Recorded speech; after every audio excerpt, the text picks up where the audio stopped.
वक्रतुंड महाकाय सूर्यकोटि समप्रभ।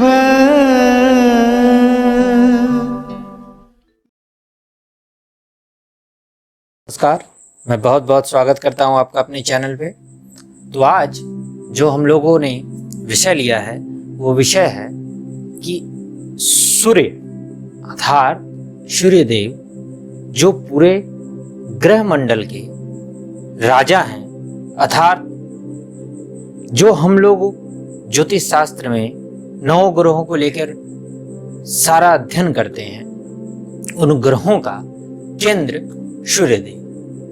तो इस श्रृंखला में हम एक एक करके 9 ग्रहों के बारे में विशेष रूप से चर्चा करेंगे और चर्चा संक्षिप्त ही होगी, क्योंकि विशेष रूप में हो सकता है किसी और श्रृंखला में हम लोग चर्चा करें, लेकिन इसमें संक्षिप्त ही होगी।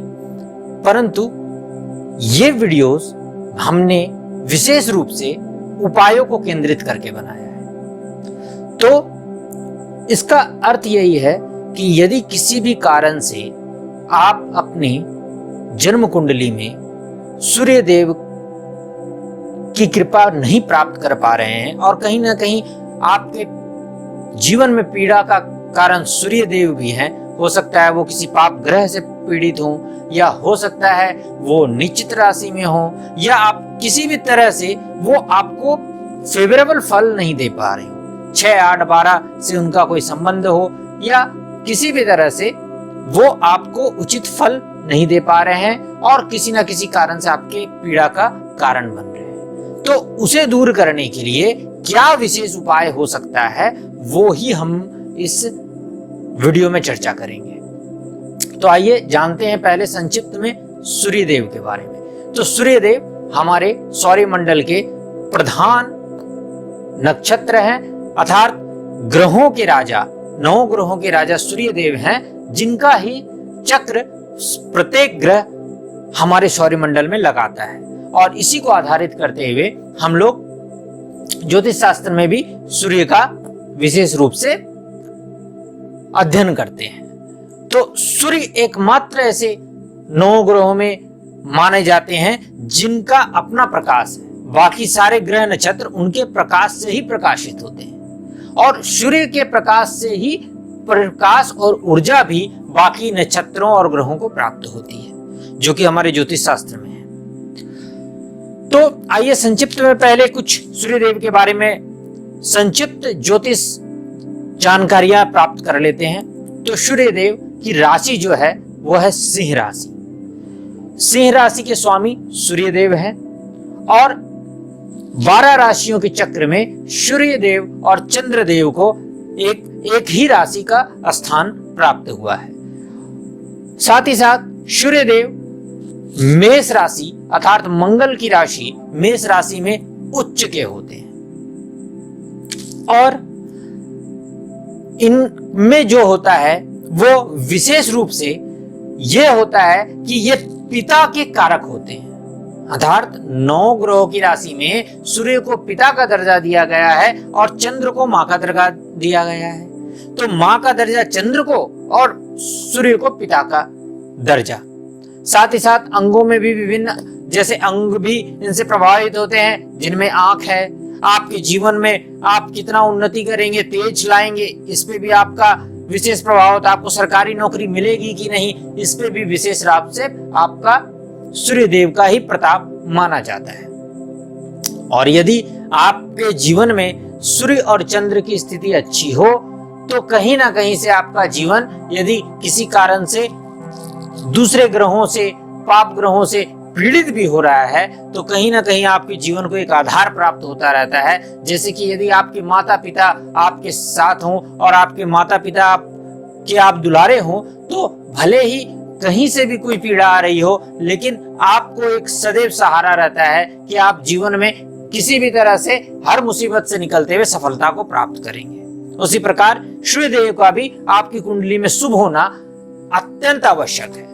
अब आइए सीधे आते हैं बाकी जानकारियों के लिए। मैं फिर कभी कोई श्रृंखला में विशेष रूप से विस्तृत रूप से इसके बारे में चर्चा करूंगा, लेकिन अभी संक्षिप्त में जानते हैं कि सूर्यदेव यदि आपकी कुंडली में किसी भी तरह से दूषित हैं या पीड़ित हैं या आपको शुभ फल नहीं दे पा रहे हैं तो उसके लिए क्या करें।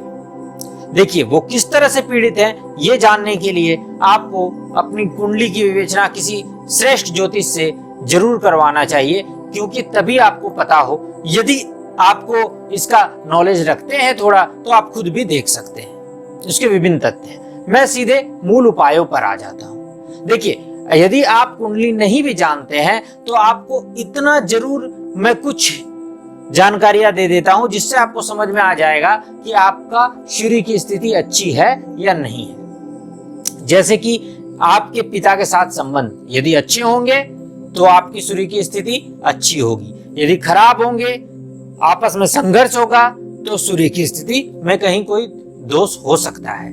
आपकी आंखें, यदि आपकी आंखों की रोशनी में विशेष रूप से प्रॉब्लम होगा तो भी आपकी सूर्य की स्थिति में कहीं ना कहीं प्रॉब्लम हो सकता है। यदि आपका मान सम्मान बनते बनते बिगड़ता रहा हो तो भी सूर्य की स्थिति में प्रॉब्लम हो सकता है। और भी बहुत से तथ्य हैं, लेकिन इन छोटे छोटे से 2-3 तथ्यों को यदि आप अपने जीवन में देखें, साथ ही साथ आपके मुख का तेज भी इस पर डिपेंड करता है। आपकी सरकारी नौकरी यदि आप बहुत मेहनत करते हैं और उसके बाद भी आपको सरकारी नौकरी प्राप्त नहीं हो पा रही है तो वहां पे भी सूर्यदेव कहीं ना कहीं से आपकी कुंडली में ठीक स्थिति में नहीं होंगे। तो इन छोटे छोटे तथ्यों के द्वारा भी आप पकड़ सकते हैं कि आपकी कुंडली में सूर्य ठीक है या फिर कहीं ना कहीं से पीड़ा आ रही है। तो अब मैं सीधे उपाय पर आ जाता हूं, क्योंकि ये वीडियो मुख्यतः उपाय को केंद्रित करके ही गया है। मैं छोटे छोटे कुछ उपाय, बहुत सारे उपाय बताऊंगा, लेकिन अंत में जो उपाय बताऊंगा वो एक अचूक उपाय है और हर ग्रह के लिए ही मैं ये अंत में एक उपाय दूंगा। इसलिए आप उस उपाय को जरूर देखिएगा, क्योंकि उसके करने के बाद आपकी सफलता निश्चित हो जाएगी। तो सबसे पहले, यदि आपके पास पिता के साथ संबंध ठीक नहीं रहते हो तो एक काम कीजिएगा। आप यदि पिता के साथ रहते हैं तो चाहे कैसे भी संबंध हो, सुबह उठ के अपने पिता के चरण अवश्य स्पर्श कीजिएगा। यदि आप पिता के साथ नहीं रहते हैं तो आप अपने माता पिता दोनों की तस्वीर साथ में, अर्थात एक साथ हो, अलग अलग ना हो, लेकर अपने पर्स में रख लीजिएगा और उस पर्स को, तस्वीर को जो रखिएगा, उस तस्वीर को प्रत्येक दिन काम में निकलने के पहले उनके चरण स्पर्श करके ही निकलिएगा। ये एक छोटा उपाय हो गया। अब दूसरे उपाय पे आते हैं कि यदि आपको सरकारी नौकरी में व्यवधान आ रहा हो या फिर आपके मान सम्मान में व्यवधान हो रहा हो तो प्रत्येक दिन सुबह उठकर खाली पेट गुड़ खाएं और उसके बाद जल लें और उसके बाद ही कुछ भी भोजन करें, उसके पहले कुछ भोजन ना करें। ऐसा करने से भी आपके जो बाधाएं आ रही है उसकी कमी धीरे धीरे होने लगेगी। अब आते हैं तीसरे उपाय की ओर। तो सूर्यदेव यदि कहीं से भी आपकी कुंडली में पीड़ा दे रहे हो तो एक काम कीजिएगा, आप अंधे लोगों के कहीं पर भी आपको दिखे तो यथाशक्ति यथासंभव, मैं इसलिए कहता हूं कि सबकी शक्ति और सबका करने का सामर्थ्य और करने का अपना तरीका होता है, इसलिए मैं यथाशक्ति यथासंभव का हमेशा उल्लेख करता हूं। तो यथाशक्ति यथासंभव आप उनकी सेवा करें। कहीं पे भी हो सकते हैं, राह में आपको दिख जाएं या आपके आस पड़ोस में रहते हो या कहीं पे भी ऐसे लोगों का जहां पर समागम हो, अर्थात ऐसा कोई केंद्र हो, ऐसी कोई चिकित्सालय हो, तो वहां पर जाकर उनकी यथाशक्ति यथासंभव आप सेवा करें। ऐसा करने से आपको बहुत ही शुभ फल दिखेगा, आपको काफी शुभता प्रदान होगी। उसके बाद आइए एक छोटे से उपाय पे और आते हैं, उसके बाद हम लोग मूल उपाय पे चलेंगे कि यदि आपको कहीं से भी सरकारी तौर पर कामकाज आपके अटक रहे हो और आपको तकलीफ हो रही हो किसी भी सरकारी काम को बाहर निकालने के लिए, तो आप प्रत्येक दिन, याद रखिएगा, प्रत्येक दिन सुबह गुड़ खा के तो दिन आरंभ करें ही, साथ ही साथ सुबह सुबह आप कुछ ना कुछ मीठा का सेवन सदैव करें। यदि आपको शुगर की बीमारी हो तो शुगर फ्री कुछ भी मीठा अपने भोजन में अवश्य शामिल करें। और रविवार के दिन लोगों में या बच्चों में या गरीब बच्चों में मीठे भोज्य पदार्थों का, याद रखिएगा मैं बोल रहा हूं मीठे भोज्य पदार्थ, नमकीन नहीं, वहां पे नमक का स्थान ना हो उस भोजन में, मीठे भोजन का दान, और साथ ही साथ कुछ दक्षिणा भी हो सके तो आप अवश्य प्रदान करें। और दान कम से कम 11 लोगों को करें। ऐसा 11 लगातार रविवार को करने से आपको बहुत ही शुभता प्रदान होगी। अब आते हैं आइए प्रधान उपाय के बारे में, कि यदि हर तरह से आप काफी तकलीफ में हैं और आपको समझ में नहीं आ रहा है कि आप क्या करें, तो इस अचूक उपाय को यदि आप कर लेंगे तो आपके कार्य होना निश्चित है। ऐसा हो ही नहीं सकता कि आपका कार्य ना हो। ध्यान से सुनिएगा और नोट भी कर लीजिएगा। रविवार का दिन हो जिस दिन आपको यह उपाय प्रारंभ करना है, शुक्ल पक्ष का समय हो, अर्थात अमावस्या के बाद जब चंद्रमा पूर्णिमा की ओर बढ़ता है। शुक्ल पक्ष के समय किसी भी रविवार के दिन शुभता के साथ स्नान कर सुबह, और याद रखिएगा शनिवार को भी उसके एक दिन पहले आपको सात्विकता का पालन करना है, अर्थात उस दिन कुछ गलत भोजन या किसी भी गलत तरल पदार्थ का भी सेवन ना करें, क्योंकि आप याद रखिएगा हम जो भी भोजन करते हैं उसको पूर्ण रूप से साइकिल होने में 72 घंटे का समय लगता है। यथार्थ आपको आपके शरीर की ऊर्जा प्रदान करने के बाद उसे शरीर से बाहर निकलने में कुछ साइकिल को 72 घंटे लग जाते हैं। इसलिए आप शुक्रवार से ही तैयारी करें और शनिवार से कुछ भोजन वैसा गलत ना करें, जितना हो सके शुभ रहे। अब आप रविवार के दिन प्रातः काल सुबह उठकर, और सुबह कितनी बजे उठना है? 4 बजे उठना है। तो सुबह 4 बजे उठकर आप प्रातः काल स्नान आदि से निवृत्त हो जाएं। जिस जल में आप स्नान कर रहे हो उस जल में थोड़ा सा गंगा जल अवश्य मिश्रित करें, और गंगा जल के साथ साथ थोड़ा सा गुलाब जल भी उसमें मिला लें। और गुलाब जल मिलाने के बाद आप उस जल से स्नान कर लें। स्नान करने के बाद सुबह लाल रंग का वस्त्र पहन लें। आप इन सब की तैयारी एक दिन पहले ही कर लें, मैं बता रहा हूं, वस्त्र लेना इत्यादि। एक पीतल का लोटा लें, उस पीतल के लोटे को आप जल से भर लें। जल से भरने के बाद उस पीतल के लोटे में आपको एक लाल पुष्प रखना है। लाल चंदन लाकर भी आपको पहले तैयारी कर लेनी है और उस लाल चंदन को उसमें डालना है। लाल चंदन के बाद रोली उसमें डालनी है। रोली के बाद एक मूली का छोटा सा टुकड़ा उसमें डालना है। उसके बाद उसमें थोड़ा सा अक्षत डालना है। ध्यान से सारी चीजें नोट कर लीजिएगा। और उस अक्षत डालने के बाद उसमें थोड़ा सा केसर डालना है। और केसर डालने के बाद जब सारी सामग्रियां उसमें आप डाल लें तो थोड़ा सा अबीर और थोड़ा सा गुलाल भी उसमें अवश्य डालें। इन सब चीजों को डालने के बाद जब सब चीज मिल जाए तो हल्का सा सिंदूर का भी छिड़काव उसमें कर दें, लाल सिंदूर हो। अब आप इस जल को लेकर, आप शुद्ध सात्विक हैं, यदि आपके आसपास कोई नदी हो तो बहुत अच्छा। वहां पर अगर ये उपाय किया जाए तो ये बहुत जल्दी कारगर होता है। यदि नहीं होती तो मैं आम लोगों के लिए कह रहा हूं, आपको अपने घर के छत पर या घर के आंगन पर, जहां पर भी आपको सही स्थान लगे जो शुद्ध हो, यदि आपको शुद्धता में कमी लग रही हो तो उस स्थान को एक दिन पहले ही साफ करके, झाड़ के साफ कर ले और दूसरे दिन उस पर गंगा जल का छिड़काव कर दे। गंगा जल छिड़काव कर देने से वो स्थान शुभ हो जाएगा।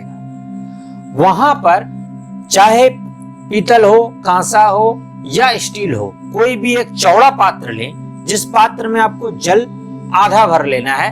इस जल का कोई कार्य नहीं है, बस इस जल को आपको सामने रखना है और वो जल भी शुद्ध होना चाहिए।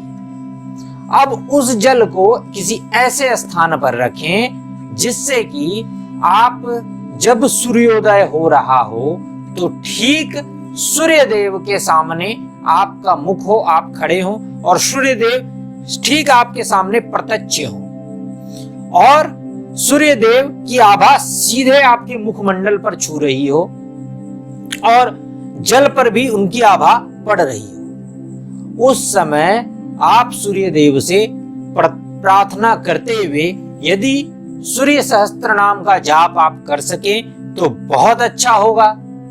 यदि सूर्य सहस्त्र नाम का जाप नहीं कर सकते तो सूर्य बीज मंत्रों का भी जाप आप कर सकते हैं। यदि वो भी नहीं कर सकते तो कम से कम ओम सूर्याय नमः इतना अवश्य बोलें और करते हुए जो आपने उस लोटे के जल को था उसको आपको सूर्य देव को अर्घ देते हुए वो सामने वाले पात्र में उस जल का अर्घ दे देना है और अर्घ देते हुए प्रार्थना करनी है कि हे ईश्वर, मुझसे जो भी भूल हो गई हो, मुझसे जो भी गलती हो गई हो, जिसमें मेरा दोष हो या ना हो, या जन्म के पिछले जन्मों के प्रभाव से जो दोष मेरी कुंडली में आए हों, या किसी भी कारण से मेरे कुंडली के ये दोष हैं जिसके कारण मैं इतनी पीड़ा सह रहा हूं, इससे मुझे मुक्ति दीजिए। आपकी कृपा से ही मैं इस जीवन में मुक्ति प्राप्त कर सकता हूं। आप ही इस सौरमंडल में प्राण शक्ति के केंद्र हैं और आप ही से मुझे सर्वोच्च ऊर्जा प्राप्त हो। इतना प्रार्थना करते हुए सूर्य देव को मन से नमन करते हुए उस जल को अर्पित कर दें और उसके बाद उन्हें साक्षात दंडवत प्रणाम करते हुए उस जल को जिसमें आपने उसे अर्पित किया था उसे घर ले आए और घर ले आने के बाद उस जल को किसी पौधे के जड़ में, यदि हो सके तो लाल फूल के पौधे के जड़ में या तुलसी के पौधे के जड़ में उस जल को वापस से दे दें, इधर उधर ना फेंकें। ऐसा आपको उस दिन से लेकर आने वाले 21 दिनों तक लगातार करना है बिना रुके हुए। आप 21वां दिन जब ये करेंगे, उस दिन 21 दिन को करने के बाद आपके जीवन की हर पीड़ा लगभग समाप्त होनी स्टार्ट हो जाएगी।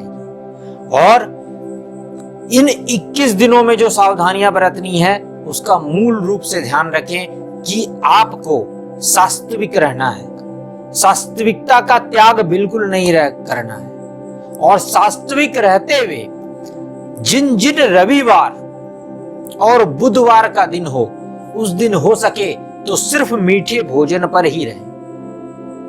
यदि नहीं हो सक रहा तो कोई बात नहीं है, लेकिन वास्तविक रहना अनिवार्य है।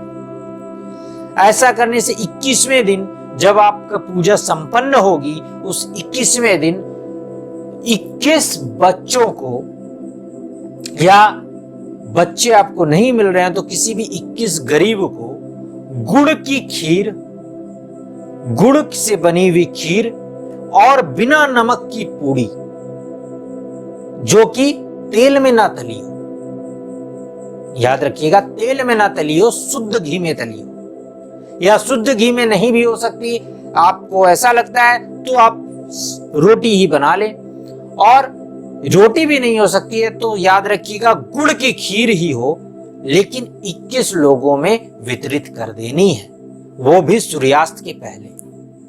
21वें दिन जब ये आप कर लेंगे तो आपके जीवन में इस धीरे धीरे हर समस्या का समाधान होने लगेगा। बस इनसे पूरी निष्ठापूर्वक आपको करना है। ऐसा ना करें कि 4 दिन किया फिर छूट गया, फिर 5वें दिन से किया, क्योंकि ऐसा करने से आपको पुनः पहले दिन से ही स्टार्ट करना होगा। इसका एक कठिन नियम है। अब आप लोगों में कुछ बोलेंगे कि सर ये तो बहुत कठिन है, तो जीवन में आपकी जो समस्याएं चल रही है वो शायद इससे बहुत ज्यादा कठिन है। यदि आपकी समस्याओं का समाधान करने की इच्छा आप में प्रबल नहीं हो और आप उसकी समस्या का समाधान करने के लिए तत्पर ना हो, तो फिर दूसरा कोई क्या कर सकता है। आप कितने भी ज्योतिष के पास चले जाएं, कितने भी तांत्रिकों के पास चले जाएं, वो आपको इधर उधर करा के आपको बरगला के आपके पैसे ही लेंगे।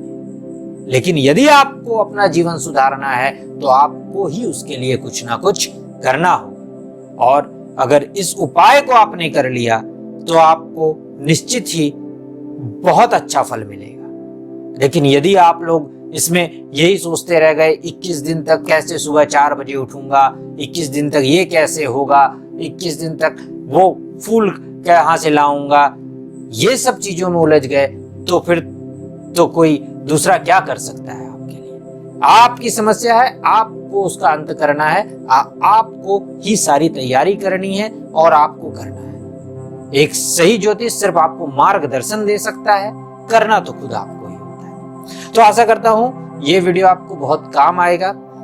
इस उपाय को आप लोग जो भी करें कमेंट सेक्शन में अवश्य लिखें। तब तक इस वीडियो में इतना ही। अगली वीडियो में फिर मिलता हूं। नमस्कार।